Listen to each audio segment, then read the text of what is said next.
Dan saudaraku, tetap ada suara negatif. Saudara tidak bisa melarang 10 orang pengintai ini untuk bicara, tapi saudara bisa memilih menjadi seperti Kaleb dan Joshua. Saudara tidak bisa berkata, tapi semua berkata tidak mungkin. Semua berkata begini, ya saya ikutlah, apalah daya saya cuma satu orang. Tidak. Saudara berkata seperti apa kata firman Tuhan. Saudara punya keberanian iman untuk menyelesaikan panggilan Tuhan dalam hidup saudara. Tiap kali saudara bersaksi, tiap kali saudara menginjil, akan ada suara negatif. Tiap kali saudara memuridkan, mengunjungi, akan ada suara negatif. Tiap kali saudara berani berkorban, bahkan lebih daripada biasanya, akan ada suara negatif yang mengatakan, itu sia-sia, itu tidak cocok. Tiap kali saudara menempuh resiko demi pekerjaan Tuhan, akan ada suara yang mengatakan kau salah.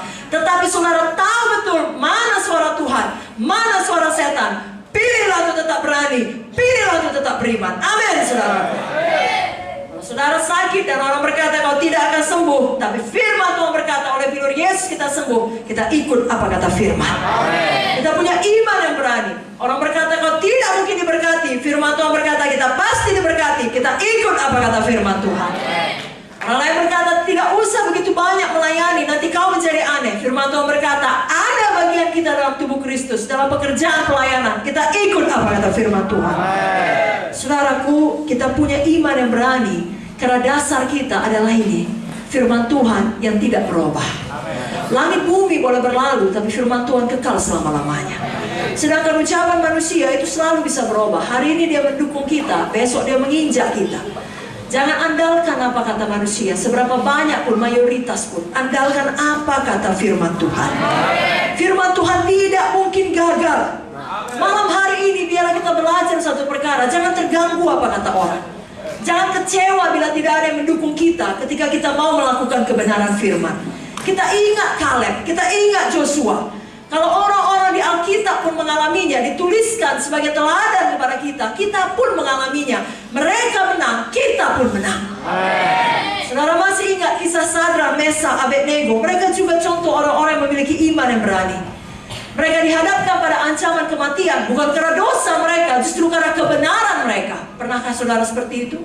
Justru karena saudara berbuat benar, karena saudara setia beribadah, karena saudara setia berkorban, setia melayani, saudara dapat ancaman.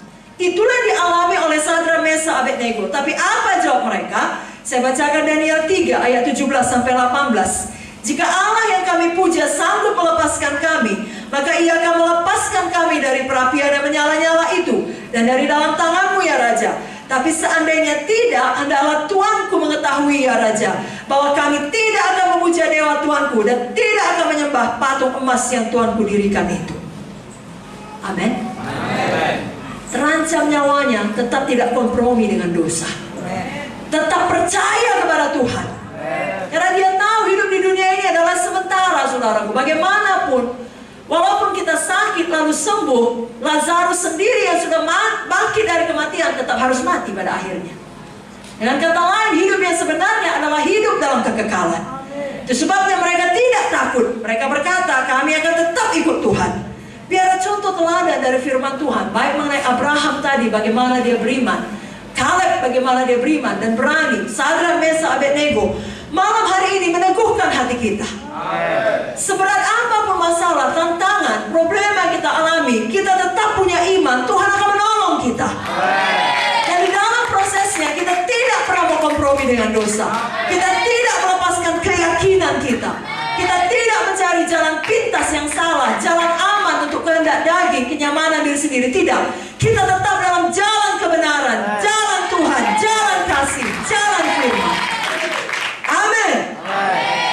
Saudaraku, tiap kali kita memiliki iman yang berani, Tuhan menghargakan kita.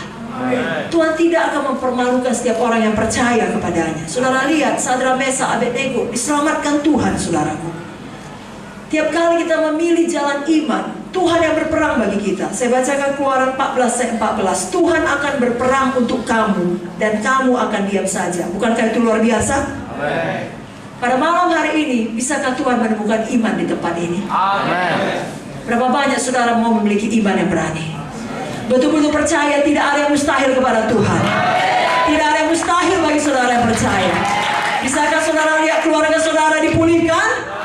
Bisakah saudara lihat KKS saudara berganda? Bisakah saudara lihat saudara jadi terang dimanapun Tuhan menempatkan saudara? Bisakah saudara lihat besok KKR banyak jiwa-jiwa diselamatkan, disembuhkan? Berikan doa tepuk tangan bagi Tuhan Yesus. 2 Tawarik 16 ayat 9 berkata, mata Tuhan menjelajah seluruh bumi, termasuk menjelajah duri pada malam ini. Amen. Untuk melimpahkan kekuatannya kepada mereka yang bersungguh-sungguh hati terhadap Dia. Mari bersungguh-sungguh beriman. Amen. Tapi setelah kita memiliki iman yang berani, sudah berkata, bisa itu dilakukan. Bisa saya mendoakan jiwa sampai sembuh. Bisa saya buka KKS di daerah baru. Bisa saya diberkati. Bisa penyakit ini sembuh. Bisa kebangkrutan ini menjadi berkat. Dan seterusnya dan seterusnya. Bisa saya sampai pada panggilan Tuhan. Setelah saudara punya iman yang berani, perhatikan baik-baik. Saudara juga harus punya iman yang tekun. Mari angkat tangan saudara, katakan, saya punya iman yang tekun. Katakan kuat-kuat, ketekunan iman. Amin. Karena kalau kita ingat juga kisah Joshua dan Kaleb tadi, setelah mereka beriman, mereka bisa masuk tanah Kanaan dan mendapatkan warisan hak mereka atas tanah perjanjian tersebut. Tidak langsung itu terjadi, dibutuhkan waktu. Tetapi tiap kali Tuhan berjanji dan kita punya iman untuk janji Tuhan itu, pasti digenapi. Berapa lama pun waktunya, pasti digenapi.